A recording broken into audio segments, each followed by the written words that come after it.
buenas tardes a todos, a todas.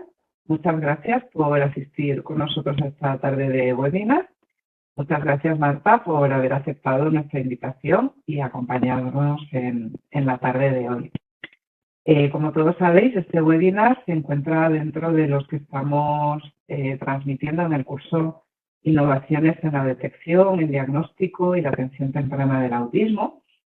Y Marta creo que eres el webinar de cierre que tenemos de este curso, y nos va a hablar de un tema muy interesante que no hemos tratado hasta ahora, a pesar de ser un curso donde toda la parte de diagnóstico pues tiene un peso importante, ¿no? Y es que hoy vamos a hablar de autismo en femenino, con este nombre tan bonito que Marta ha elegido para el webinar, que se llama Entre líneas y miradas, descifrando el autismo en niñas y adolescentes. Marta es psicóloga, es directora en la Fundación Quinta y es especialista en diagnóstico diferencial y en tratamiento tanto de niños como de adultos dentro del espectro del autismo. Sus últimos años se está especializando precisamente en este área, ¿no? Que los que llevamos ya muchos años trabajando en este sector, pues para nosotros era todo lo mismo, pero después pues fuimos descubriendo que todo es diferente y que hay, bueno, pues mucho más allá, y que el papel de la mujer en el autismo tiene un peso muy distinto al que habíamos imaginado. Así que os dejo con ella. Muchas gracias. Y nada, solamente, perdón, antes de empezar, un par de cositas a nivel muy práctico. Estáis todos silenciados, pero podéis hacer uso del chat para ir dejando cualquier pregunta o comentario que podáis tener. Si es pertinente, yo interrumpiré a Marta para comentárselo, y si no, lo dejaremos para el turno final. También comentaros que el webinar está siendo grabado y que posteriormente lo colgaremos en el mismo lugar en el que os inscribisteis y también en el curso. Y dicho esto, os dejo con Marta. Muchas gracias, Lupe, y también a Gerardo por invitarme a este webinar. Y Fundación Orange, por supuesto. Hablabas del título, ¿no? Y efectivamente, al final, de lo que te das cuenta es de la dificultad que hay, ¿no? En el diagnóstico de niñas y de adolescentes, porque tienes que ver más allá de las supuestas no miradas que hay en el autismo, y también ver más allá de las sutilezas del lenguaje que se supone que no pueden captar, ¿no? Entonces, creo que el título tiene sentido, ¿no? Yo siempre cuento que tengo la inmensa fortuna de haber podido trabajar y de seguir trabajando con todo el espectro autista, desde colegio específico de autismo, que fue donde nos conocimos, Lupe, hasta trabajo en casa con niños pequeños, trabajo con adultos en centro de día, toda el área del diagnóstico y especialmente ahora, ¿no? Como decía, en adultos, en adolescentes y en niñas. Yo no he llegado por casualidad a centrarme en el autismo en femenino. Todo ha venido por la necesidad real, ¿no? Cuando vienen mujeres y niñas a Fundación Quinta y claramente tienen un patrón característico, pero que no se ha visto, al final te lleva, ¿no? a poder, bueno, dedicar más tiempo a investigar y a formarte y a conocer, ¿no? Yo creo que al final también una de las claves que me definen y que también efectivamente me han hecho madurar a nivel personal y a nivel profesional, y siempre lo digo, es rodearme de personas autistas, ¿no? Que las mujeres o que adolescentes o hombres, me da igual, puedan contarme su experiencia y guiarme también en toda la formación, para mí ha sido clave y le ha dado un vuelco absoluto casi a mi concepto del autismo de hace muchos años, ¿no? Entonces, en realidad, mi bagaje profesional, en parte, viene dado por ellas y por ellos. Por eso siempre digo que escucharles es fundamental y por eso en este webinar también van a estar presentes, ¿no? Ellas me dicen, no se puede hablar de autismo sin autista y cada vez estoy más segura de eso, ¿no? Dando voz a las que pueden hablar y los que no, dando espacio a los que pueden transmitir sus mensajes. Entonces, me gustaría poder transmitir toda la pasión que siento por este trabajo y por este área, ¿no? Ya sabéis que, bueno, aunque me dedico fundamentalmente a adultos o a adultas, no puedo no puedo comprender bien cómo funcionan estas mujeres si no he visto previamente cómo funcionaban como niñas, ¿no? Entonces, ¿qué nos dicen, no? Para empezar, y como siempre, casi todos los descubrimientos y sobre todo las primeras investigaciones sobre autismo siempre se han centrado en niños, ¿no? Desde Zuccareva, luego Asperger, también Kanner, todo se hablaba en términos masculinos. Sin embargo, y por eso le decía a Lupe, me ha parecido súper interesante hacer esta presentación porque te vas dando cuenta de cómo ha ido cambiando y cómo ha ido evolucionando la cuestión, aparte de que efectivamente cada vez hay más estudios, pero bueno, sobre todo la importancia de centrarlo ahora en lo femenino, ¿no? En lo que nos ocupa. Se habla que es mucho más probable, y esto me llamó mucho la atención, que niños y niñas con unas características similares, a ellos sí se les diagnosticaba autismo y a ellas no, incluso en la misma edad, incluso con características, como decía, muy parecidas. Esto no deja de llamar la atención y ahora necesariamente hay que hacer una reflexión sobre todo esto, ¿no? En general, a las niñas, incluso con las mismas características, se diagnostica incluso 14 meses más tarde que a los varones. Y si estamos hablando de atención temprana y de detección temprana, 14 meses es mucho, mucho tiempo, ¿no? Por lo tanto, la realidad en la que nos enfrentamos a día de hoy es que la proporción entre hombres y mujeres puede ser cercana a 3 varones por cada una mujer, o incluso esto puede estar cambiando a 2 varones por cada mujer. Tiene todo el sentido. Al final estamos hablando de mujeres o de niñas que han pasado desapercibidas a lo largo de la vida, a lo largo del tiempo. Conforme más se va conociendo, más investigación puede haber, lo que conlleva que efectivamente la amplitud del diagnóstico cada vez sea mayor, ¿no? Esto es interesante y yo cada vez creo que esa proporción va a ir cambiando porque muchas de ellas han pasado prácticamente desapercibidas. ¿Y esto por qué ocurre? Yo creo que es importante y aquí lanzo la reflexión de qué está pasando con las niñas que no se están diagnosticando a tiempo. ¿Es que sus características realmente son tan diferentes a las características de los niños? Y la respuesta es no necesariamente, no necesariamente. Es cierto que, es cierto que las niñas con discapacidad intelectual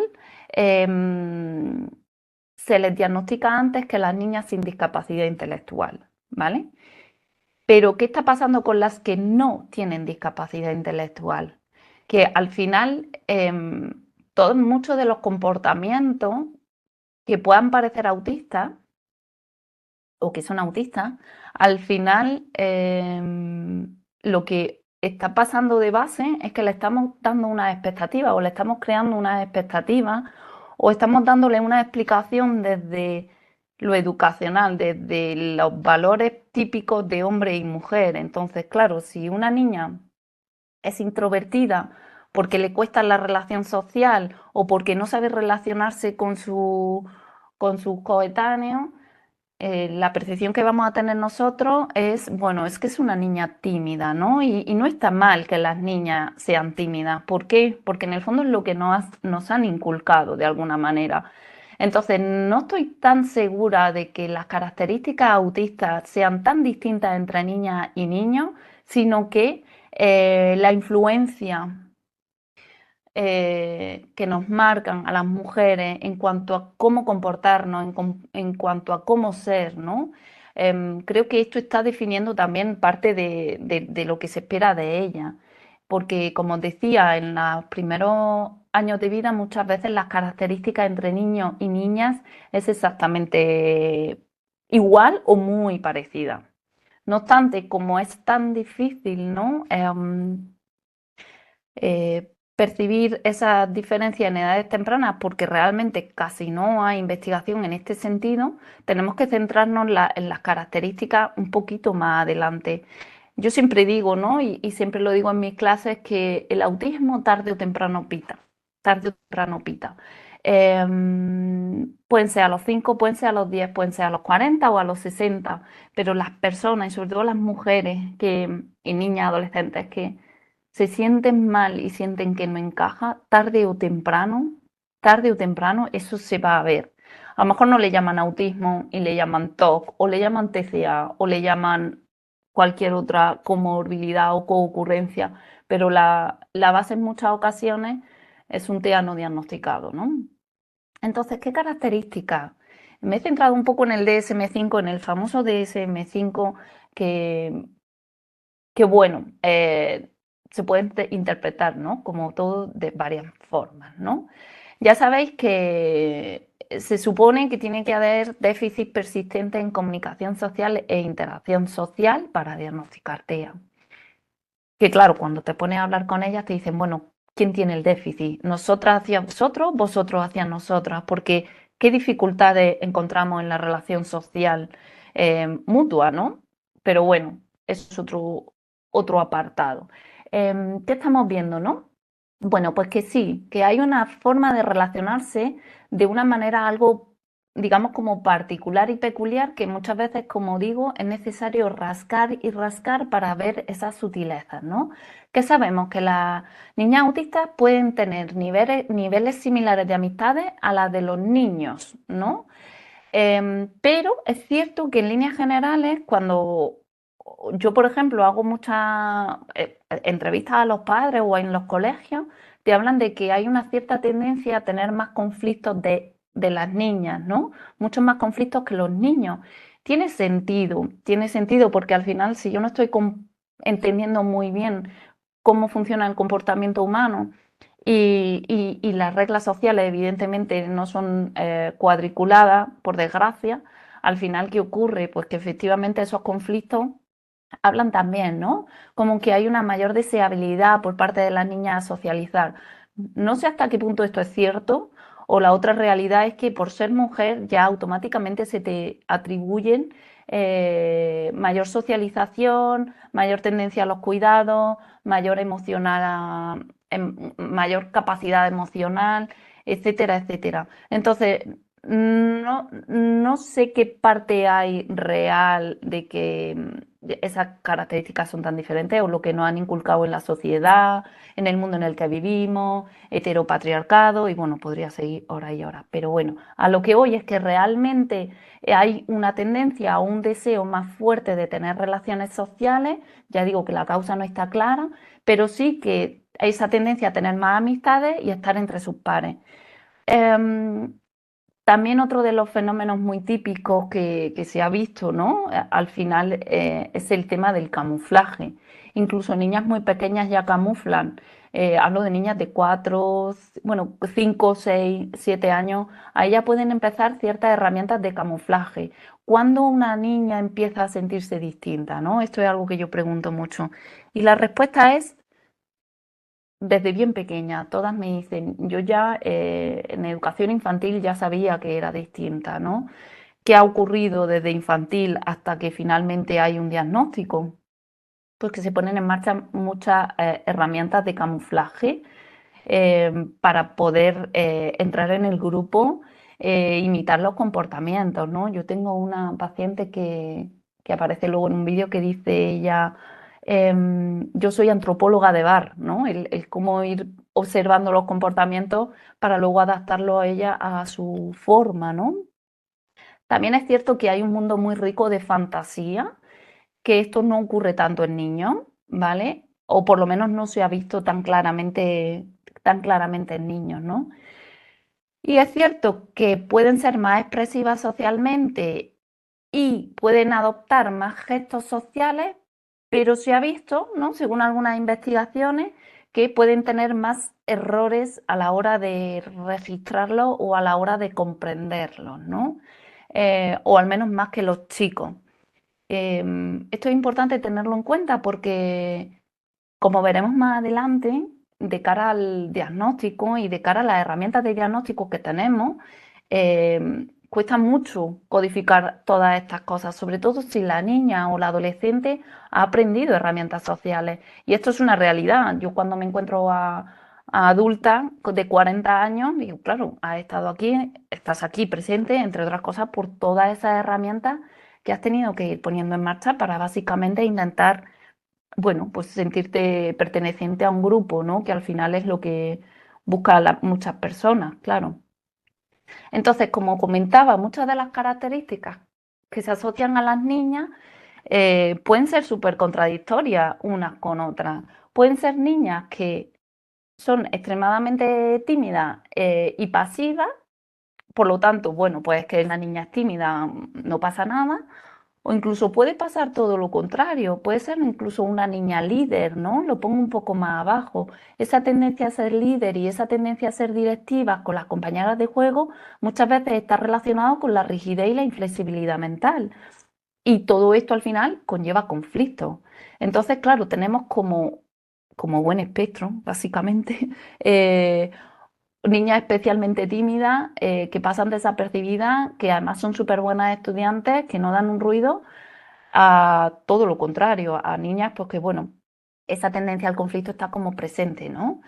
Em, Mucha más capacidad y son mucho más hábiles para imitar a compañeros de desarrollo típico, ¿no? De hecho, siempre lo digo, que cuando les pregunto qué veis para bueno, adoptar el comportamiento o qué series, películas y de todo, claro, una de las grandes programas de televisión que salen para comprender el comportamiento es La Isla de las Tentaciones, siempre lo digo. Y claro, eso nos deja un poco mal como seres humanos, pero la realidad es esa, ¿no? Es ahí donde se ve todo el tejemaneje, toda la intríngulis de las relaciones sociales, todos los engaños, mentiras, traiciones, etcétera, etcétera. Que bueno, por suerte creo que en el día a día no es así, pero refleja muy bien un poco cuando quieras estudiar este tipo de cosas, ¿no? Em, También lo comentaba, ¿no? El tema del camuflaje. Capacidad de... el camuflaje, bueno, según el CATQ, que es una herramienta bueno, de screening, de camuflaje, que lo veremos más adelante, ¿no? Diferencia entre varias herramientas. Al final las mujeres utilizan mucho tanto la compensación como la asimilación, como bueno, el enmascaramiento en sí, ¿no? A obligarse a mirar al ojo, no hablar de sus temas de interés, porque bueno, incluso el de las niñas, que no lo veremos más adelante, a lo mejor no son tan peculiares como los de los niños, pero también, bueno, pues hay temas que a lo mejor no lo pueden comentar de igual modo, obligarte a relacionarte para no quedarte fuera.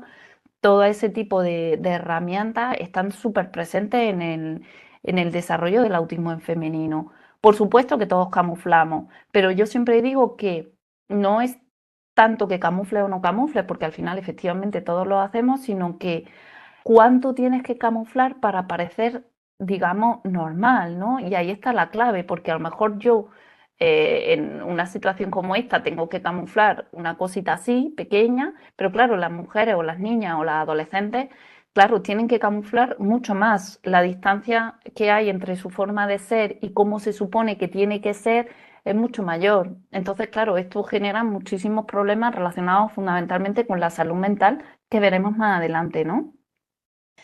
Luego, claro, son niñas que pueden desarrollar, hablo de las niñas que no tienen discapacidad intelectual, pueden desarrollar una excelente habilidad lingüística, ¿no?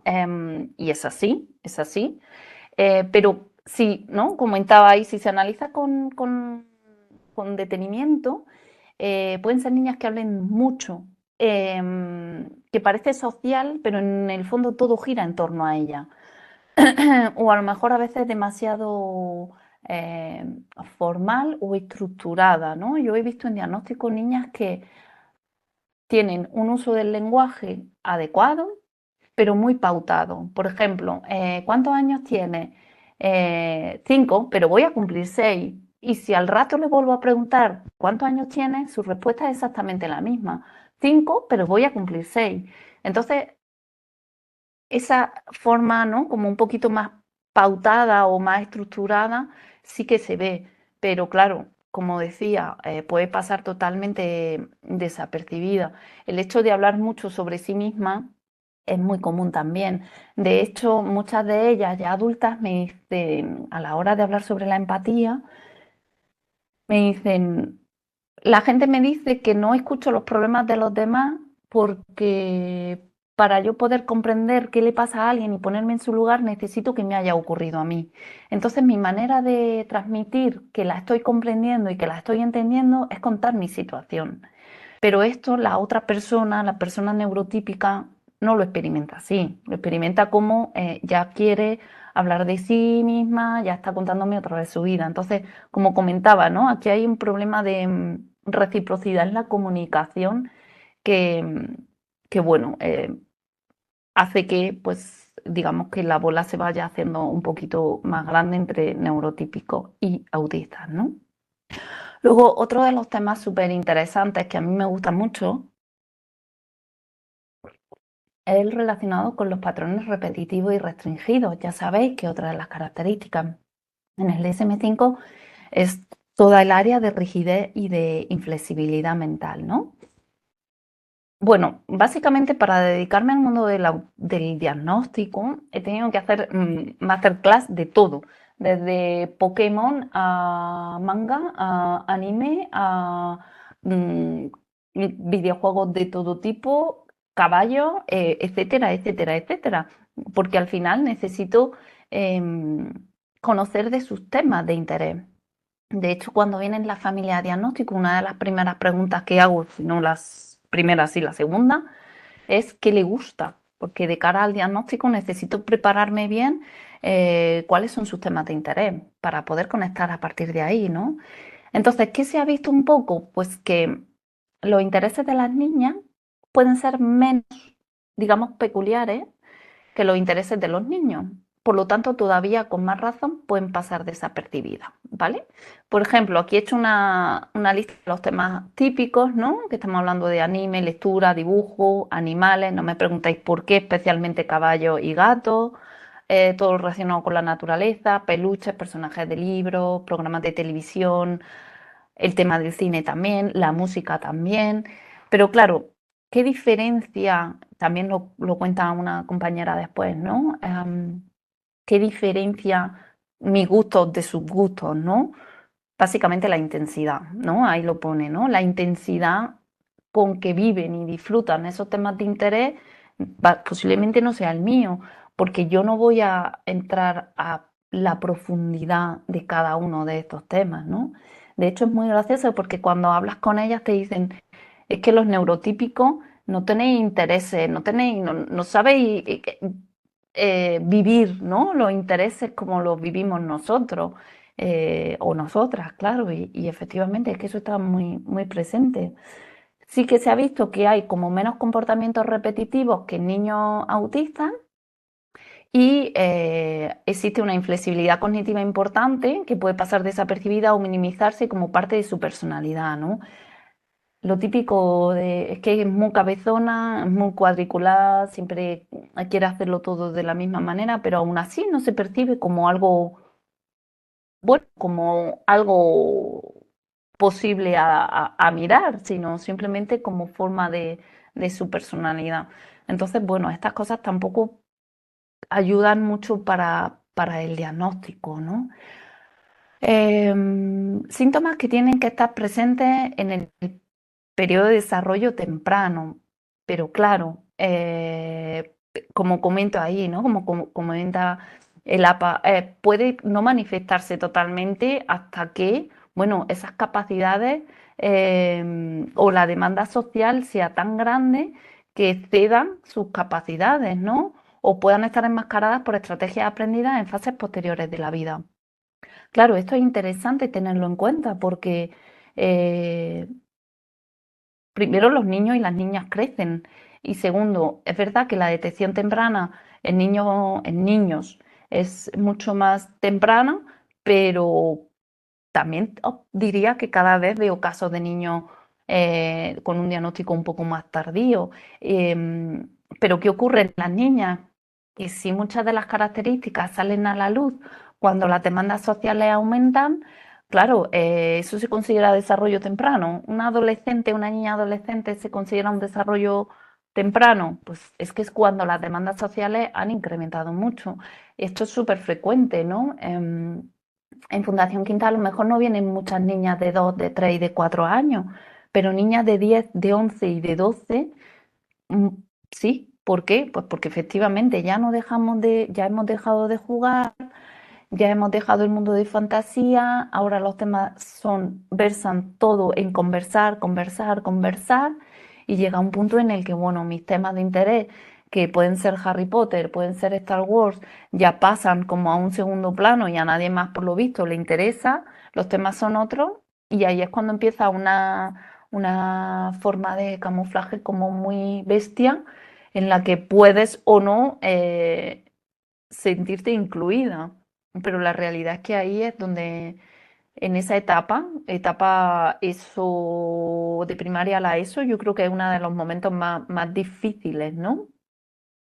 Y luego, claro, las mujeres y los hombres autistas pueden ser similares en la primera infancia, menos de 6 años, y especialmente cuando las niñas tienen un CI inferior a 80, ¿no? Es lo que comentaba, estas niñas con un CI, con un CI inferior se les diagnostica antes, posiblemente porque las características, porque todas esas herramientas a lo mejor de camuflaje ya no están tan presentes o porque la discapacidad intelectual, ¿no? También ejerce su influencia en las características autistas, pero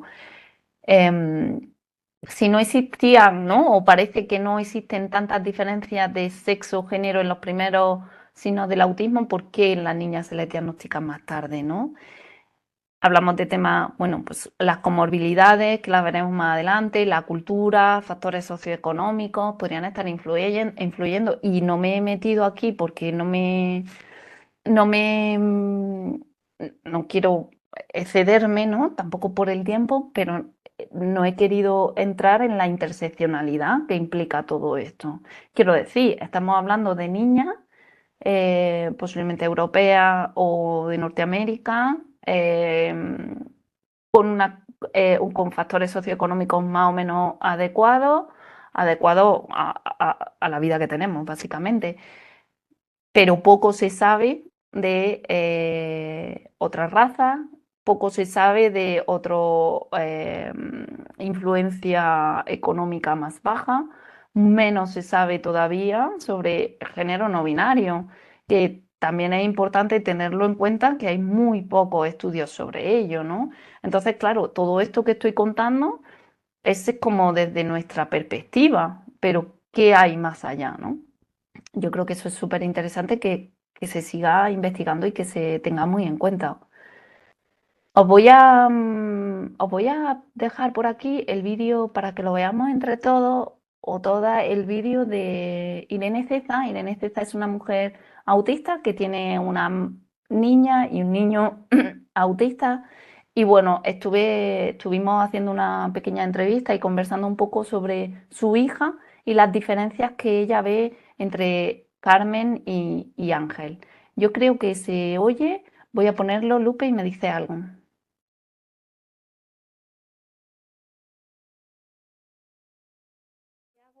¿A qué edad diagnosticaron a Carmen? La Muy diagnosticaron bien. de trastorno del espectro autista a los 5 años, pero entró en salud mental desde los 4. Y ya sabes que este es un curso que va dirigido un poco como a la detección y características tempranas de niñas autistas.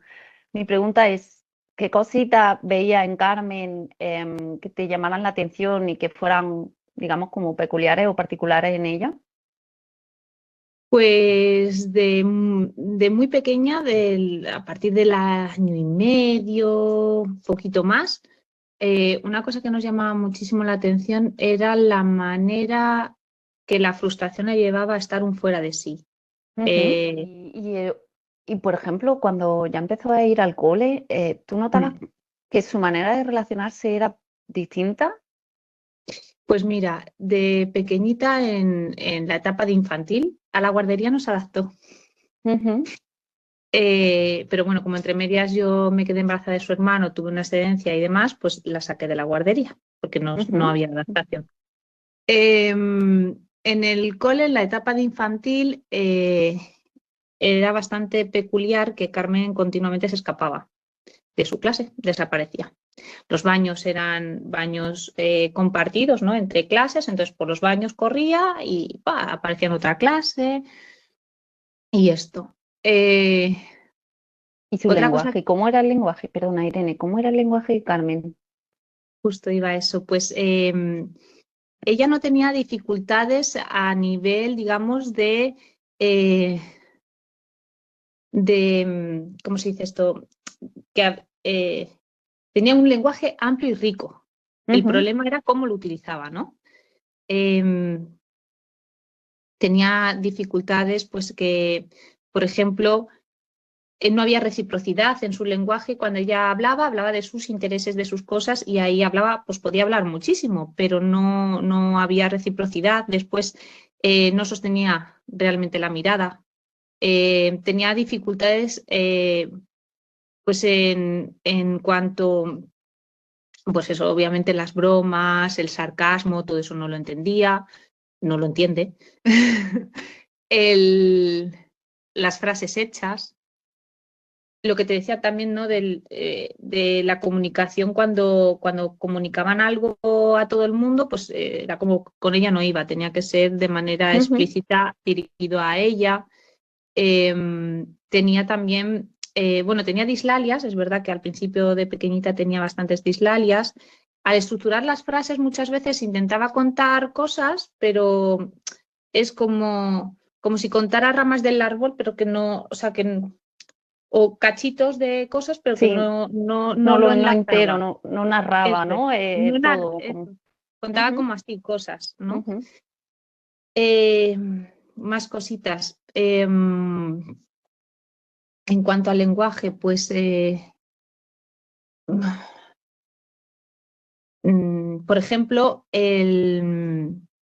cuando hacía peticiones, o sea, ella podía estructurar una frase perfectamente, pero si necesitaba algo para allá, era como para antes de ayer, porque su cuerpo le avisaba muy tarde de las cosas, por ejemplo, la necesidad de beber agua. Y entonces, en vez de decir, y esto ya hasta bien mayorcita, sobre los 7, 8 años, era como, Carmen, por favor, dime, tengo sed, quiero agua, pero era agua, agua, agua, agua, y repetía todo el rato agua. Y era, ya va el agua, ya va, ¿no? Es verdad que de pequeña tenía ecolalias, porque pues a lo mejor estaba por casa, se acordaba de un anuncio, de una peli, repetía, cosas así, o cuando estaba como muy bloqueada y tú la decías algo, lo que sea, ella te repetía lo que tú habías dicho, ¿no? Sí, ecolalia. ¿Te puedo hacer pero una pregunta? Muy pequeña, dime. Hay un aspecto que me interesa mucho, Irene, y tú que además tienes otro hijo autista, ¿no? Carmen es la mayor, Ángel el pequeño. En cuanto al tema del autismo, ¿ves diferencia en cómo se ha desarrollado el TEA en ella y en él? Sí. ¿En qué aspecto? Que esto me interesa, ¿no? Porque al final, como el diagnóstico en niñas pasa muchas veces desapercibido, es como que veía en ella tan o diferente de Ángel. ¿Cómo eran? Ella sí buscaba niños para jugar. O sea, otra cosa es que en el recreo se abrumaba a lo mejor, ¿no? Y no era capaz de entrar en el juego de niños que ya estaban jugando, ¿no? Pero a ella le gustaba mucho el acercamiento social a otros niños, lo que pasa que, pues digamos que fallaba. Quiero decir, pues a veces jugaba muy bruto, tenían que ser juegos como muy primitivos, del de ir corriendo tal. Pero siempre ha sido bastante sociable en el aspecto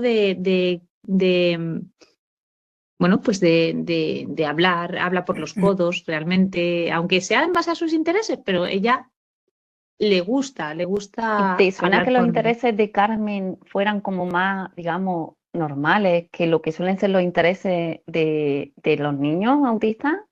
¿No? Porque la literatura te dice que los intereses de las niñas autistas, y por eso una de las cosas por las que pasan desapercibidas, que pueden ser intereses como muy normativos, no tan Más, llamativos. más en base a su grupo clase, dices, ¿no? Exacto. A día de hoy, hombre, cuando era más pequeña es que es verdad que sí, o sea, realmente los intereses sí que eran pues en base a cosas que estaban de moda, no sé, pues igual su Ujú, interés era pues la serie de televisión que tal, pero claro, era eso todo el rato. claro. O sea, podía estar viendo una película, todo, o sea, la misma película, pues En varias bucle. semanas, o sea, Ujú, en bucle. Y ujú. varias veces, incluso al día, era como que quería lo mismo, ¿no? Pero eso entraba dentro de su grupo clase, no sé, de como interés. A eso te refieres, ¿no? Que eran intereses más Exactamente. así. Ujú. Y el juego que tenía Carmen a los 5, 6, 7, 8, a lo mejor 8 ya no, pero ¿era un juego distinto al de Ángel? Sí, Cuéntame. sí, sí, porque Ángel, por ejemplo, cogía coches y lo que hacía así con las ruedas de los coches y se quedaba mirando las ruedas, ¿no? Ujú, O ponía a dar vueltas a cualquier cosa. O sea, hacía peonzas de cualquier cosa, porque le gustaba que dieran vueltas. Pero Carmen sí que tenía un juego, pues cogía sus muñecas.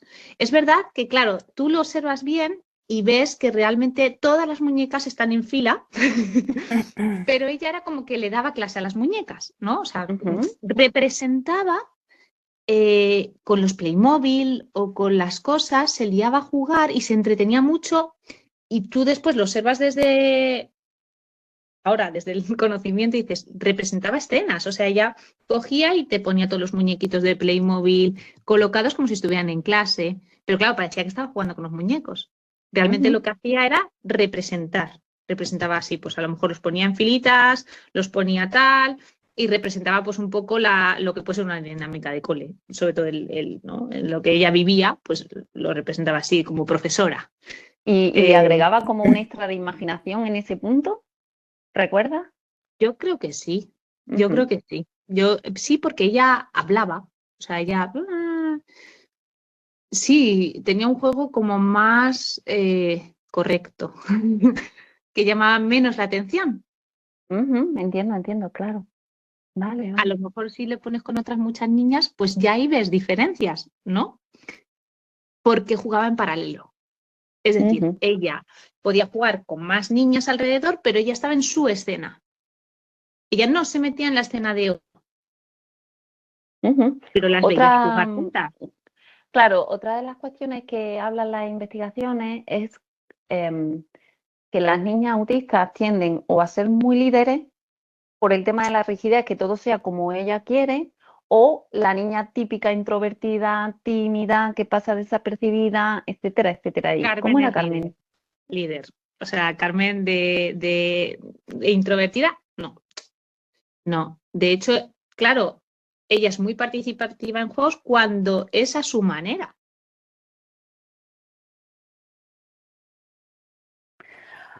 Em, bueno, como os comentaba Irene, ¿no? Que en el fondo creo que como madre ella puede dar toda su visión infinitamente mejor que la nuestra, ¿no? Pero esas diferencias, cómo era Carmen, cómo se diferenciaba de Ángel, yo creo que escuchar a madres con estas vivencias es fundamental, ¿no? Y para mí tienen que tener todo su espacio.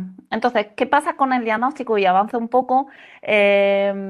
Bueno, está claro que las herramientas de diagnóstico actuales pueden no abarcar toda la gama de manifestaciones conductuales del autismo, ¿no? Especialmente al autismo en femenino, y eso conlleva una y una infraidentificación. Me hace mucha gracia porque ahora hablan de sobrediagnóstico, ¿no? Sobrediagnóstico. Digo, bueno, sobrediagnóstico en niñas, pero no ocurre igual en niños. ¿O cómo funciona esto? Sobrediagnóstico en general. Bueno, es que a lo mejor ahora las herramientas tienen más sentido y aún así no existen herramientas casi exclusivas para niñas o para mujeres, ¿no? La necesidad, hay que tener muy presente ese nivel de camuflaje que puedan tener las niñas o las adolescentes y cómo esto está afectando a la salud mental de las mismas, ¿no? O sea, tened en cuenta que la probabilidad de excluir del diagnóstico de autismo a niñas y a mujeres es 2,5 veces mayor con respecto a los hombres. Obviamente hay una sobrediagnosticación, o como lo queramos llamar, pero es que previamente había una infra. Entonces, claro, están apareciendo cada vez más casos que antes no estaban. Y, y claro, esto es una realidad, ¿no? Pensando un poco en el A2, ¿no? Que es una de las herramientas de diagnóstico estrella, sino la estrella. Bueno, pues claro, yo veo que muchas veces no es suficiente, ¿no? Primero porque hay una gran heterogeneidad en la presentación y la trayectoria del trastorno y esto puede dificultar la identificación. No estoy diciendo que no se use la 2, ni mucho menos. Considero que es súper importante y que realmente tenemos que basarnos en las herramientas que tenemos. Lo que estoy diciendo es que no podemos centrar el diagnóstico exclusivamente en si puntúa o no puntúa el A2, porque por esa regla de 3 muchas de las niñas adolescentes, incluso muchas niñas o muchas mujeres, no estarían dentro del trastorno del espectro autista. Entonces, lo importante es que los profesionales consideremos no solamente las medidas cuantitativas, no solamente los números, sino también toda la información cualitativa que se puede recoger durante una evaluación y que se analice de manera conjunta, no solamente si entra o no entra en el A2, porque como digo, y he puesto un ejemplo aquí del A2, claro, hay muchas niñas que son capaces de hacer muchas de las pruebas del A2, pero luego en su día a día, en su colegio, en las relaciones sociales, en casa presentan grande rigidez, bueno, los aspectos sensoriales que los veremos también. Claro, todo eso influye mucho, pero a lo mejor en evaluación y en el despacho pues es una niña que me puede mirar, que tiene un contacto visual adecuado, que puede ser expresiva con la cara, que me puede mostrar algo, claro, pero porque es muy capaz de adaptarse a las situaciones que tenga en su momento. Pero yo lo que digo siempre es, no es tan importante el si eres capaz o no eres capaz de adaptarte, sino qué consecuencias te trae todo eso. Entonces ahí está la clave, ¿no? Yo veo la 2 y hablo del módulo 2 como podría hablar del 3 o del 4, en que no me es suficiente y que muchas de ellas no entrarían dentro de la nota de corte, ¿no? Por eso la importancia de que nos formemos, ¿no? ¿Qué pasa con el camuflaje, no? Es una de las razones que explica el diagnóstico más tardío, sobre todo en adolescentes y en mujeres autistas, ¿no? Parece que camuflan de una manera más efectiva o son menos evidentes en la primera infancia, ¿vale? Sin embargo, o sea, cuando son pequeñas camuflan menos, pues porque posiblemente a lo mejor incluso no lo necesiten tanto, porque el juego puede ser diferente, es mucho más motórico, pueden estar un poquito más incluidas, pero en cuanto la interacción social aumenta, que es lo que comentábamos antes, claro, las características autistas cada vez son más evidentes y por lo tanto más difíciles de ocultar. Entonces, claro, el fenómeno del camuflaje, que puede estar como muy en auge y muy de moda, considero que es importante tenerlo en cuenta. No solamente el tema del camuflaje, también todos los aspectos también relacionados con lo sensorial, ¿no? Mira, en este estudio hablaba, ¿no? En el del 2021, que muchas mujeres reportan un camuflaje muy intenso, incluso antes de saber que eran autistas, y que tuvieron que dejar de camuflar y que tuvieron que dejar de camuflarse activamente para permitir que sus características autistas se observaran en entornos clínicos. Esto es muy triste porque yo claro, yo trabajo con muchas mujeres autistas, con muchas personas y, y que, por ejemplo, para tramitar un certificado de discapacidad, tengas que fingir ser más autista de lo que eres, es como una locura total. Ya no sabes qué tienes que ser ni cómo tienes que comportarte en cada una de esas situaciones, ¿no? Entonces, claro, el trabajo terapéutico, por lo menos en adulta, consiste muchas veces en ir desmontando todas esas estrategias de camuflaje que te están haciendo daño Y por otro lado, intentar poner unos límites saludables, siempre y cuando que no todo el trabajo repercute en la persona. ¿Qué está pasando también con ese entorno? ¿De qué manera podemos adaptar ese entorno? Eso por una parte, pero en niñas pequeñas o en adolescentes, una de las claves, y lo pongo más adelante, es que primero que sean diagnosticadas de manera correcta, por supuesto, y la segunda parte es que se les diga que son autistas. Yo creo que esto es súper importante para que, aunque el impacto inicial es fuerte y puedan sentir como mucho rechazo, en algunos casos, que yo lo he visto, en otros aspectos creo que es súper importante tener esa identidad, que tú eres tú y que eres autista, pero eres otras muchas cosas, ¿no?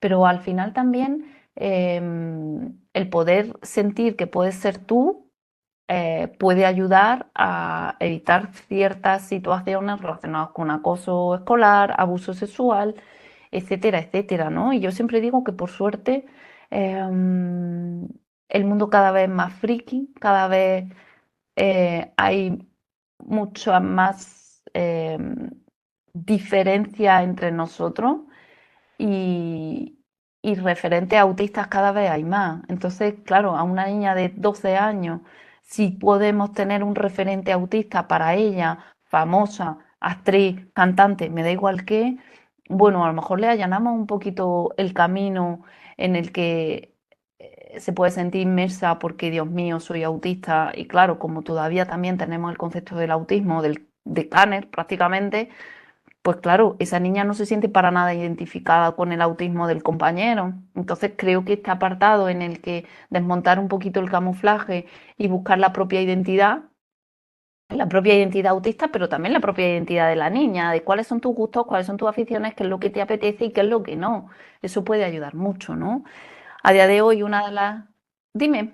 Sí, no, perdona, es que ahí tenemos a una mujer con doble diagnóstico Sí, en el chat, Lía, que por cierto, pues nada, te damos la bienvenida y te agradecemos que estés compartiendo tu experiencia. Y estaba haciendo un comentario acerca del camuflaje que quería leerte porque también un poco tengamos esa opinión, ¿no? Y es que ella dice que es agotador, pero aprenden a integrarse.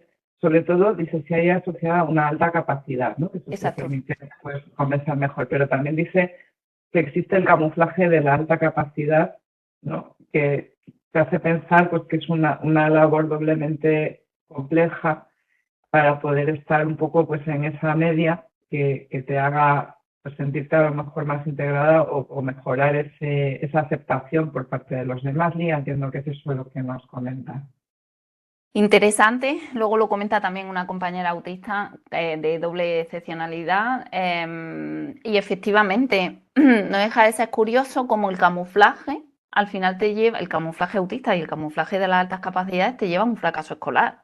Es que esto, claro, nadie se lo plantea, pero esto está presente y apenas se ve, ¿no?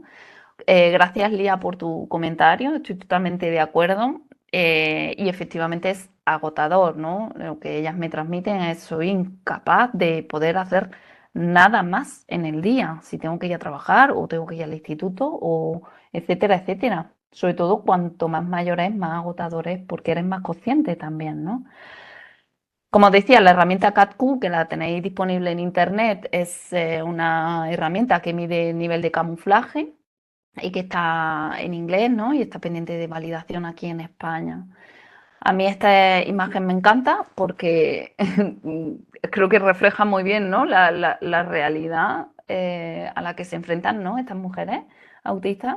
Y bueno, este aspecto también me parece súper interesante, lo de la ocurrencia y el diagnóstico diferencial. Y la verdad es que son datos que no dejan de abrumarme, especialmente el último, ¿no? Em, en el estudio de Amaya Arbás habla que en el grupo de autismo gravemente afectado, ¿no? Asociado a epilepsia, discapacidad intelectual severa y afectación cognitiva, el ratio de varones y niñas es similar, ¿no? Que puede haber una mayor comorbilidad con trastornos del aprendizaje, hiperactividad, inatención, impulsividad, que pueden ser más frecuentes en niños que en niñas, ¿vale? Pero ¿qué ocurre?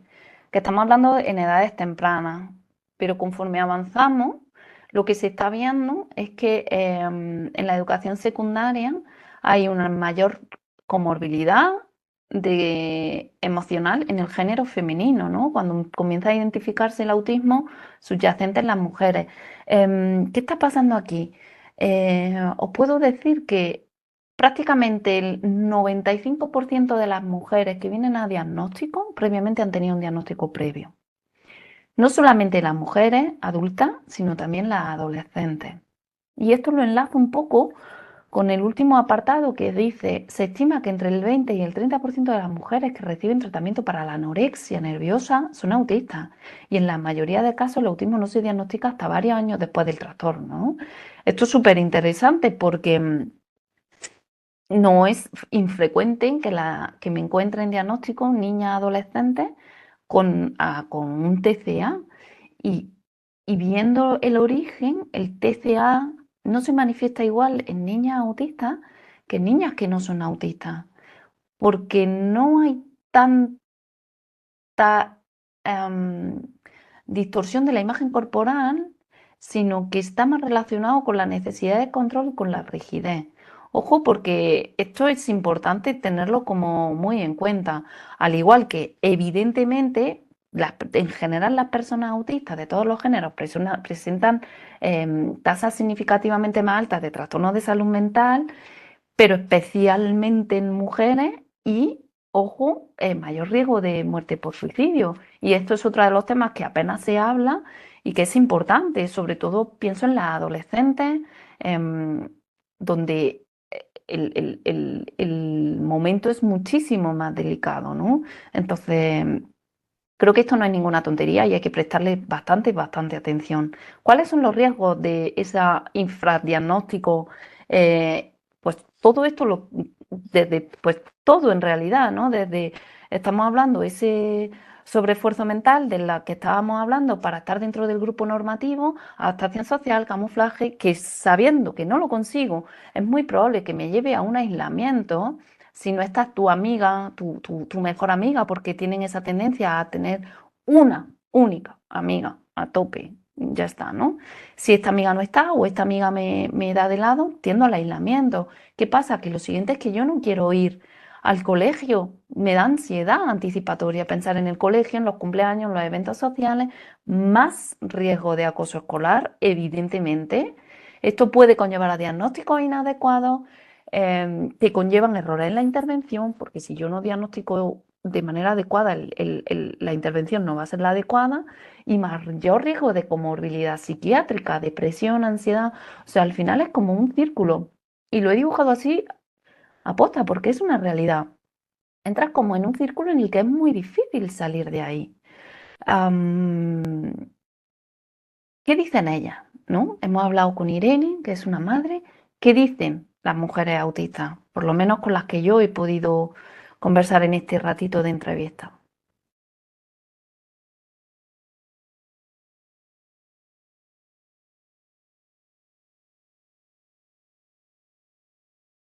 ¿Qué recuerdas de cómo te relacionabas con niños y niñas sobre los 5, 6, 7 años? Cuéntame un poquito.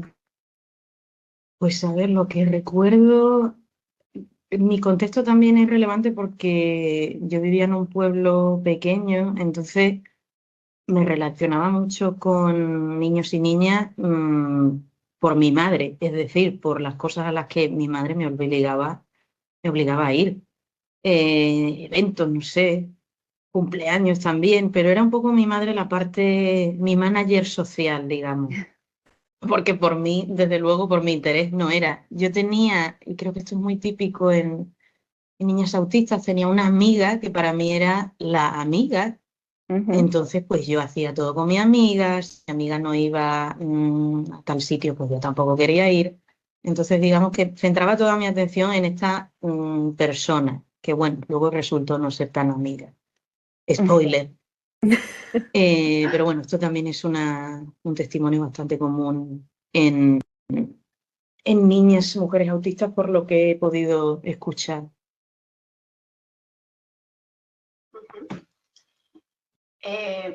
Bueno, yo era una niña que como que nací vieja. Sí, siempre me lo han dicho, como que además yo me crié con mi abuela, que era la que más me cuidaba en los primeros años. Y eso es lo que siempre han dicho sobre mí. Vamos, yo no tengo quizá tanto recuerdo, pero lo que me han dicho mis hermanos, mi familia, es que hablaba eso, como una abuela, que hablaba de una forma muy repipi, muy pedante, con un tono de voz súper agudo y como muy, para mis hermanos, muy insoportable. Tengo 3 hermanos mayores que me tenían mucha manía y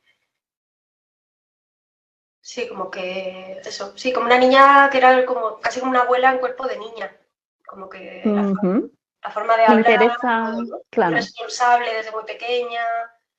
como la niña modelo, ¿no? Y supongo que también la alumna modelo. Bueno, sí, eso también. Siempre he sacado muy buenas notas. También, bueno, yo venía de una familia, mis hermanos que también habían sacado muy buenas notas, entonces como que era lo que se esperaba de mí. Y eso sí, alumna muy modélica. ¿Cómo era tu juego con otros niños? Pues mira, yo además, claro, si me hubieras preguntado antes del diagnóstico, yo te hubiera dicho que yo no tenía ningún problema. Pero claro, luego en todo el proceso del diagnóstico y revisando para atrás me di cuenta que yo no hacía amigos de forma espontánea nunca. O sea, íbamos de vacaciones, ¿no? Imagínate, típico lugar de vacaciones donde hay una urbanización y que todos los niños se hacen amigos del parque, de la playa y tal. Yo nunca. O sea, podía pasarme 2 meses o un mes en un sitio y me iba de allí con 0 amigos. Como que solo me relacionaba con otros niños si eran o mis primos o amigos de mis primos, ¿no? Como que yo iba ahí de mochila de alguno de mis primos, o en el colegio porque eran compañeros y al final, pues bueno, te toca relacionarte con tus compañeros, ¿no? Esto de ir a un sitio y... No, además yo recuerdo ese ver a los niños ahí en el parque y era como, es que no... ¿Cómo es esto de acercarse y... ¿no? De Lola quiere ser mi amigo? O sea, yo no... Esto no... Me relacionaba regular. En el colegio sí que intentaba alguna vez jugar a juegos con ellos. Es que no sé cómo se dicen en español. Chat perché o bisou baf, es que no sé el equivalente. Bueno, juegos de estos de recreo. De tipo Y motor, ¿no? ¿Te refieres? el rescate, puede ser, todos Sí. esos. Y horroroso, o sea, no me interesaba. Yo lo intentaba, pero no. Y llegó un momento en que me fui como arrinconando a mí misma y dejé de intentarlo. Y lo que hice entonces fue pasar a todos los recreos en la biblioteca. Y bueno, pues para mí fue como una sensación de mucha más calma. Entonces, al final desistí de intentar jugar a esas cosas que no me interesaban en lo más mínimo o de recibir balonazos y tal, y me fui a la biblioteca todos los recreos y ya está. Y dejé de relacionarme con la gente más que lo imprescindible. Bueno, esto lo he estado pensando porque, claro, este viaje en la memoria también tiene muchas lagunas. Muy interesante porque yo no sé si tú te acuerdas, en aquella época, en los 90, había mucho furor por esto del coleccionismo de hojitas o de papel de Sí. cartas. Y yo era la dealer número 1 en mi patio porque, claro, el otro día lo pensaba, cumplía una función también muy concreta, que era alejarme del patio del patio, del espacio que ocupaban los que jugaban al fútbol, al balón prisionero, como se llama el juego este, que siempre odié, creo que no soy la única. Pero claro, eso me quitaba de ese foco, ¿no? Porque sí que es verdad que alguna que otra vez me llevaba algún que otro balonazo. Entonces yo me retiraba al sector de las hojitas, del intercambio del coleccionismo, yo iba con un maletín, o sea, yo era una profesional. ¿Y tú recuerdas ya como en esa época sentirte distinta a las demás? Totalmente, claro. Pero ¿En qué no sentido? tanto por mi iniciativa propia, sino por lo que me decía el resto. Esto hace poco lo hablaba con mi madre. ¿Cuándo sabe una no que es distinta? Te diría que incluso en preescolar. O sea, son los demás los que te recuerdan continuamente, ¿no? Lo rara o lo extraña que eres. Entonces yo he crecido preguntándome, ¿no? Preguntándome dónde estaba mi rareza, porque yo la verdad, claro, una no es objetiva consigo misma, pero yo no me veía tan distinta del resto. Luego he aprendido que efectivamente sí lo soy. Y Y a ver, yo me sentía muy rara desde el principio. O sea, yo recuerdo de empezar a ir al colegio y tener el pensamiento de que el resto de todos los demás niños eran tontos. O sea, literal. Fíjate que también hay estudios que hablan que una de las cuestiones por las que las niñas pasan más desapercibidas en cuanto al diagnóstico es porque los intereses que tienen son como mucho más normotípicos Sí, que los de los niños, ¿no? sí, Entonces, puedo ¿esto verlo. te ves representada en ellos? Me veo representada y a veces me he preguntado cuánto de esto no es también el afán de encajar. No sé si me explico, porque claro, Ujú. ¿qué te voy a contar? ¿Cuántos intereses he adoptado yo, no? Por el hecho de buscar esa atención por parte del resto. Ujú. ¿Qué te digo yo? Así terminé en la discografía de Taylor Swift. Ahora mismo, pues bueno, estoy en otros mundos, pero sí que es verdad que puedo ver, y lo de las hojitas, efectivamente en aquella época era la moda. Ujú, Entonces, total. bueno, a mí me gustaba, claro, a mí me gustaba, pero claro, imagínate cómo era mi maletín, que, insisto, todavía conservo, y que estaba completamente organizado por categorías. O sea, ese era también mi ocio y mi hobby, ¿no? Ujú. El ordenar todo lo que me iba llegando. Entonces, claro, pues ninguna colección se podía comparar a la mía, porque la mía estaba Perfecta. organizada como si yo, pues eso, me Ujú, dedicara a ujú. ello profesionalmente. Pero claro, yo no podía juntar hojitas de perritos con mariposas. Lo mío, ¿no? Tenía que estar bien estructurado.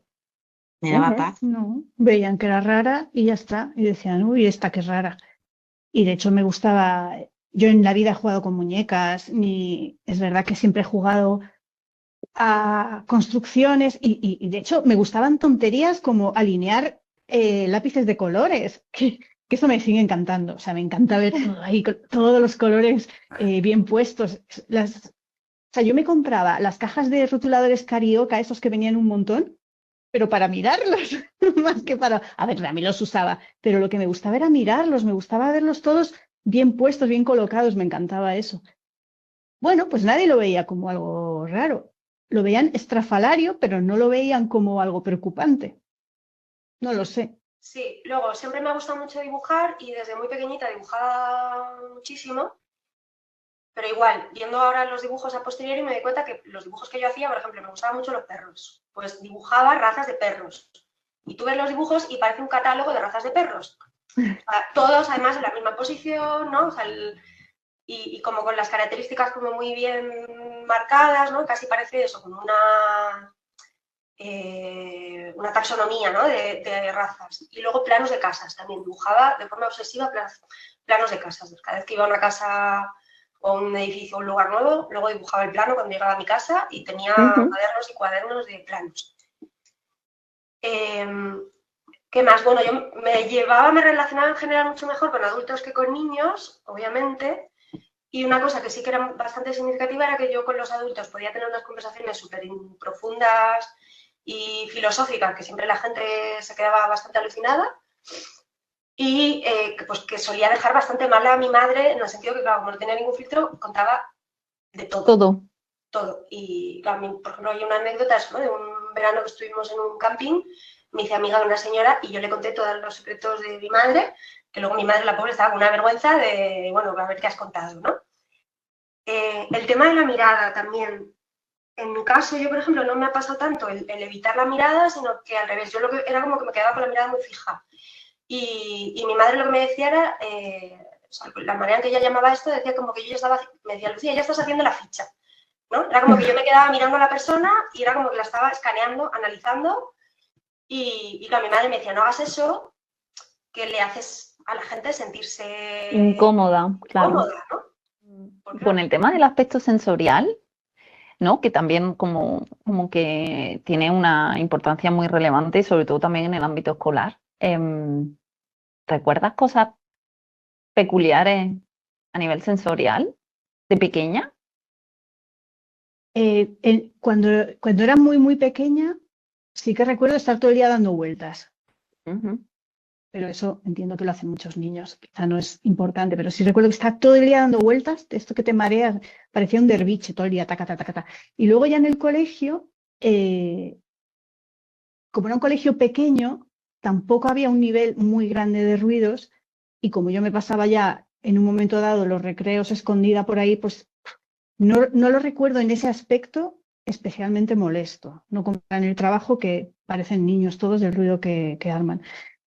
Entonces, bueno, quizá a mí eso no me molestaba tanto entonces, porque no tenía realmente un nivel muy grande de ruido ni de molestias. Entonces, bueno, por ese lado bien. A ver, el tema de, por ejemplo, de esto del pelo, mira, ahora me lo estoy haciendo, lo hago desde bebé. Luego, el tema de los ruidos, por ejemplo, yo recuerdo que a mis padres les gustaba mucho ir de cañas para tomar el aperitivo y a mí me parecía el horror. O sea, esto del ruido del bar, el olor a como la fritanga, bueno, también esto de que no hubiera un plato, ¿no? Y que yo no sé lo que tengo que comer porque igual les picar un poco de aquí, otro de allá, ¿no? El tema de la alimentación, también tenía bastantes problemas con la comida cuando era pequeña y bueno, bastante, sí, o sea, me costaba mucho comer. Me costaba mucho dormir también. Tenía muchos problemas para dormir. Me podía pasar prácticamente toda la noche despierta porque no hacía más que oír ruidos que mis padres me juraban y perjuraban que esos ruidos no existían, pero yo oía Tú cosas. lo oías. Yo oía cosas. Sí, eso desde que yo tengo uso de razón y memoria. Lo recuerdo. Lo que pasa es que, y esto tiene mucho que ver también con cómo somos leídas, ¿no? Las niñas y las mujeres autistas. Yo era la exagerada, la tiquismiqui, la que a todo le afectaba. O sea, a mí no me creían cuando yo expresaba, ¿no?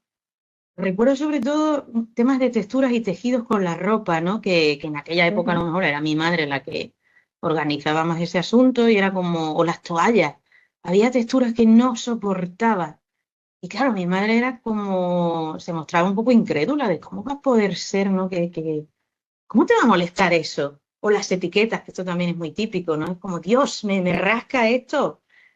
Entonces, sí que es verdad que la sensibilidad, eh, recuerdo bastante ese episodio, pero claro, todo era como, bueno, Dentro de tu está exagerando exageración. esta niña. ¿Cuántos años tienes ahora? Ahora, 37. Ujú. Tengo 40. Llegó un 47. momento, Sí. 47. ¿Qué pide o qué piensas que falta en la detección temprana de niñas autistas? Pues yo diría que para empezar, que se piense en la posibilidad de que eso pueda Para estar empezar, pasando. efectivamente. Porque además, bueno, yo que trabajo como terapeuta lo veo mucho esto, ¿no? Que es como igual, pues las niñas están manifestando hay un malestar, pero como que casi nunca se piensa que pueda estar esto detrás. No se considera. Bueno, yo lo que suelo pedir es sobre todo que estos profesionales se actualicen, porque veo también, y me ha tocado sufrir, ¿no? Según qué tipo de profesional que se ciñe mucho a un manual, a una checklist a la hora de un diagnóstico. No creo que un diagnóstico se tenga que ceñir, ¿no? En esa literalidad, ¿no? De los rasgos del autismo, por ejemplo. Yo creo que lo que pasa con la detección en niñas es lo que pasa en general con toda la medicina, que es profundamente androcéntrica. Y entonces, como es androcéntrica, todos los estudios se basan en pacientes varones de determinada edad y generalmente blancos, etcétera. Y entonces eso no solamente se ve aquí, es que se ve en un montón de ámbitos. Por eso los diagnósticos tardan tanto, por eso las enfermedades de mujeres, yo qué sé, la endometriosis se tarda tanto en diagnosticar, etcétera. Entonces el problema que hay es estructural y es muy chungo de cambiar, porque lo que hace falta es perspectiva de género, que no la hay, porque no la hay en medicina, no la hay en la judicatura, no la hay en la enseñanza, no la hay en nada.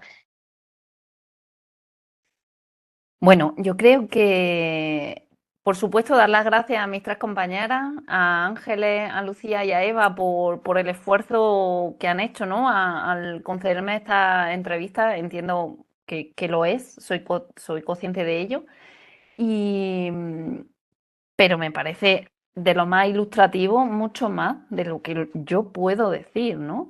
He leído por ahí en el chat, ¿no? Qué difícil se está poniendo esto del diagnóstico en niñas, ¿no? Y la respuesta es sí y no, todo depende, ¿no? Por eso este último punto es, vamos a hablar del futuro rápidamente, porque realmente, ¿qué se necesita? Una formación, un cambio de mirada, un cambio de perspectiva, ¿no? Ya lo comentaba Eva, que ha terminado efectivamente en todo lo alto, ¿no? Para mí lo fundamental es escuchar a las personas autistas, eso para empezar, ¿no? Una mayor formación de los signos relacionados con el autismo en niñas, ¿no? Tenemos que ser nosotros, en general, los que tenemos conocimientos de ellos, tenemos que ser las que empecemos a derribar esos estereotipos, ¿no? Del autismo, tanto las familias como para las familias o para la sociedad. Por eso a mí me parece clave que ellas puedan estar de alguna manera presentes, al menos en mis charlas y en mis formaciones, porque qué mejor que ellas que hablen. Aparte es como muy capacitista, ¿no? Que hablemos sobre ellas si no están ellas, ¿no? Otra de las cuestiones claves, ¿no? Las herramientas de diagnóstico. Hay que avanzar en este punto también, ¿no? Hay que tener más investigación, hay que avanzar, pero ya con lo que tenemos no podemos centrarnos como hablo no podemos ceñirnos a la dos, hay que ampliar mucho más las miras, ¿no? Hay que hacer unos ajustes un poquito más sutiles, hay que hablar de la motivación social que puedan tener, hay que trabajar sobre esa mejor cognición social que puede estar presente en autismo en femenino y que, vuelvo a repetir, pasa desapercibido, ¿no? He leído un comentario también de una persona que hablaba que le hubiera gustado, ¿no?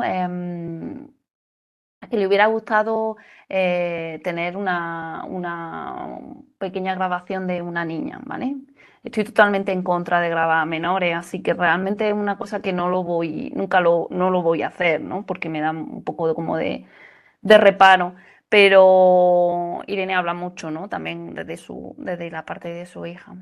Que hablamos de intervención con respecto a la intervención y efectivamente hablamos también en este apartado, creo que es importante que las intervenciones no estén centradas solamente en intentar que la niña o la adolescente autista sea neurotípica, ¿no? Hay que tener muy en cuenta que esos movimientos repetitivos que tienen, esas características peculiares de comunicación, o sea, la intervención desde hace muchos años, o por lo menos desde que yo tengo conocimiento, se ha centrado mucho en dotar de herramientas para que ese niño o esa niña pueda desarrollarse en el mundo en el que estamos. Bien, correcto, pero eso no significa cambiar a la persona. Eso no tiene que ser necesariamente cambiar a la persona. Hay que tener muy claro que es importante que puedan ser también ellas mismas, que puedan tener momentos de relajación sensorial, que puedan tener momentos de movimientos repetitivos, que su forma de comunicación pueda ser distinta a la mía. Pero bueno, a lo mejor lo que hablaba al principio, tenemos que tener aquí una reciprocidad, ¿no? Es importante tener en cuenta que su perfil es muchísimo más vulnerable a sufrir experiencias traumáticas como el abuso sexual, acoso escolar, etcétera, ¿no? Es importante educar en general, en una educación psicoafectiva y sexual adecuada, que puedan poner sus propios límites. Hablo de esa identidad autista, ¿no? Todo esto es súper importante porque al final van a ser escudos protectores del futuro, ¿no? Termino con esta viñeta. Lola, cariño, solucioname este problema. Y la profe dice, bastante tengo ya con lo que tengo, ¿no? Muchas gracias a todas y nada, he dejado un momentito, Lupe, para algunas preguntas. Muchas gracias, Marta, muy, muy interesante. Efectivamente está habiendo, bueno, pregunta, comentario, un poco de debate en el foro y eso yo personalmente lo valoro como positivo porque creo que realmente las cosas que nos has contado pues nos han hecho un poco pensar. Antes, cuando has leído el comentario de Lisa, que preguntaba por experiencia de niñas, el comentario seguía con niñas y mujeres con grandes necesidades de apoyo, ¿no? Me falta esa parte, claro. perspectiva, pero por otro lado, Lía, pues bueno, le ha dicho que le parece perfecto también visibilizar a personas con más capacidades, ¿no? Que a veces pues quedan un poco invisibilizadas porque nos centramos en estos apoyos más extensos. También comentaría que hace falta normalizar todos los diferentes tipos de estereotipias y ecolalias y problemas de comunicación que son invisibles. Y bueno, no sé si te voy a leer así un poco como distintas cosas, porque muchos son comentarios sin preguntas muy específicas, pero luego ya tú vas eligiendo de lo que quieras resolver. María Luisa dice que su percepción es que hay muchos miedos por parte de los psicólogos a la hora de evaluar a una mujer adulta. Pregunta que si es así. Y también tenemos, bueno, pues el caso de Laura, que cuenta que es una familia neurodiversa, con una hija mayor de 10 años con un diagnóstico previo equivocado, y que quería apuntar aquí como madre que el mensaje que le llega al sistema educativo es que siendo ella misma le trae problemas y que si no es ella misma también le hace mal, que son dos mensajes muy contradictorios que es muy difícil contrarrestar solo desde casa. Hago aquí una pausa y ahora sigo con más cositas, pero para dejarte un poco la oportunidad de responder. Sí, cierto es, ¿no? que en el caso de niñas y mujeres con grandes necesidades de apoyo, es muchísimo más complejo detectar todo esto, ¿no? Sobre todo porque en muchos casos, evidentemente, no lo pueden transmitir. Entonces, bueno, es verdad que esa parte queda como un poquito más pendiente. En otra webinar que me invite Lupe comento esto, pero en general es muchísimo más complejo en las investigaciones, apenas hay investigaciones sobre vida adulta con grandes necesidades de apoyo en general, en mujeres en particular, por supuesto. Por lo tanto, es mucho más difícil poder tirar de esas investigaciones para sacar conclusiones. Los miedos, sí, hay mucho miedo a la evaluación de mujeres, pero yo creo que una de las cuestiones clave es porque ni se plantean que puede ser, ¿no? Eso lo comentaba Lucía, yo creo, en el vídeo. El primero, que existe esa posibilidad, ¿no? Entonces es mucho más fácil diagnosticar de trastornos de tipo emocional, porque además se le atribuye mucho más fácilmente a la mujer que un posible TEA. Y sí, eso es así, ¿no? Que falta muchísima formación en psiquiatría y en los entornos escolares, como comentaba la compañera, ¿no? Esos mensajes contradictorios que comenta por una parte, le estamos intentando que sea, ¿no? Que se construya esa identidad propia, y por otro lado se encuentra delante a un sistema educativo, ¿no? O unos compañeros que, que no lo perciben como tal. Efectivamente, yo creo que siempre digo que la queja inmoviliza, ¿no? Entonces, como, ¿qué podemos hacer con lo que tenemos a día de hoy, ¿no? Y lo que tenemos a día de hoy es poder hablar del tema, poder dar luz a esas mujeres que puedan hablar, o a las que no puedan hablar, de qué otra manera se les puede dar luz, seguir hablando, trabajando, evolucionando, dando como mucha voz a todo esto para que, espero, no sé, yo creo que hoy me he levantado con esperanza, en algún momento podamos ver cómo esto está cambiando. Y no me refiero solamente al autismo en femenino, en realidad me refiero a cualquier neurodivergencia, ¿no? Este cambio de paradigma está presente y sí o sí vamos a tener que adaptarnos a él, ya sea queriendo o sin querer. Lupe. Bueno, luego tenemos muchos agradecimientos. También, bueno, alguien comenta que desde su trabajo como educadora en primer ciclo de infantil que entiende lo difícil que es el diagnóstico de estas edades. Y por otro lado, María Magan, hola María, que también estuvo el otro día dando un webinar con nosotros, dice que es muy interesante y quería preguntarte desde tu experiencia, Marta, ¿dónde crees que hace falta más investigación para entender mejor la identidad de la mujer autista? Bueno, esa pregunta es súper interesante y súper amplia. Creo que falta muchísima información en la detección temprana en niñas, ¿no? Creo que ahí sería, y ahí reside posiblemente una de las claves para una mejor atención. Cierto es también, ¿no?, que en el grupo de mujeres que tenemos de Infundación Quinta, y este tema sale mucho a la luz, el de ¿te hubiera gustado haber recibido el diagnóstico de pequeña, sí o no? Bueno, la respuesta es mucho más compleja, ¿no? Y la respuesta que me dicen muchas es, pues tal y como está la intervención, ¿no?, o hasta hace bien poco, estamos hablando de mujeres de 40 años, si me hubieran diagnosticado, a lo mejor me hubieran metido en una burbuja de capacitismo en el que no me hubiera permitido desarrollarme al nivel en el que estoy. Y me da igual, no hablo de profesión, que también, o de trabajo, o etcétera, etcétera, ¿no? Entonces, creo que esa investigación tiene que estar muy unida a cómo trabajamos, cómo se puede trabajar con ella sin meterla en muchos casos en una burbuja, pudiendo sacar todo su potencial, todo su desarrollo. Ahí yo veo una clave importante en el tema de la investigación. Otra, para mí, clave es la vida adulta. Y cuando hablo de vida adulta, hablo de casi vejez, ¿no? No sabemos nada tampoco, no tenemos apenas investigación de mujeres adultas, de diagnóstico tardío, de 70, de 60, de 50, cómo va evolucionando eso, qué pasa con la menopausia, qué pasa con todos esos cambios hormonales. En el fondo es que yo creo que lo más emocionante de todo esto es que lo estamos viviendo en vivo y en directo, ¿no? O sea, vamos evolucionando y vamos abriendo campos y líneas de investigación. Yo creo que tanto en niñas como en adultos, en estas mujeres, ¿no?, de adultas tercera edad, yo creo que ahí falta muchísimo todavía.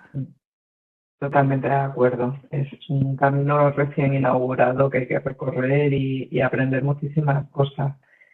Bueno, pues después de varios agradecimientos más, Beatriz comenta que cree que no hay suficiente formación. Hay que valorar la experiencia de profesionales en autismo y valorar su opinión de la observación. Dice, durante años he detectado casos de mujeres con TEA en la adolescencia y nos ha costado llegar al diagnóstico porque se cuestiona. Pero cuando llevas años de intervención con ellas lo ves y después a veces el psicólogo no se atreve. Y luego tenemos una pregunta directa de María Luisa, donde dice que el trastorno de alimentación unido al TEA, si se trata de una manera diferente que en una persona neurotípica. La respuesta es sí. La respuesta es sí. No voy a entrar como mucho al detalle de cómo se tiene que intervenir, pero claro, volvemos a lo mismo. Si yo no tengo a lo mejor esa dismorfia corporal o no la percibo como una niña sin autismo, evidentemente hay que trabajar otros muchos aspectos. A lo mejor hay que trabajar más aspectos relacionados con la inflexibilidad o con la rigidez mental o viendo el TCA desde una perspectiva autista, que puede explicar cómo esa niña ha llegado a ese TCA y no necesariamente, ¡pum!, que haya salido desde la adolescencia. Entonces, claro, el recorrido no tiene nada que ver, al igual que tampoco tiene nada que ver en la intervención en una persona autista con depresión que solamente con depresión. En general, yo siempre digo que lo que no se nombra no existe, por eso soy muy fan de la etiqueta. Y se me pueden echar al cuello, pero me da igual, o sea, considero que si no se nombra no existe. Sabemos que esto es una misa porque lo nombramos todo a mesa y porque sabemos para lo que sirve y para lo que funciona. Si yo no pongo un nombre, yo no sé qué puedo hacer con ello, qué puedo hacer, cómo puedo intervenir mejor. Entonces, bueno, esta es mi perspectiva de todo esto. Soy muy guerrera, Lupe, como ves. A mí me parece fantástico, sobre todo porque hay mucho por lo que guerrear todavía.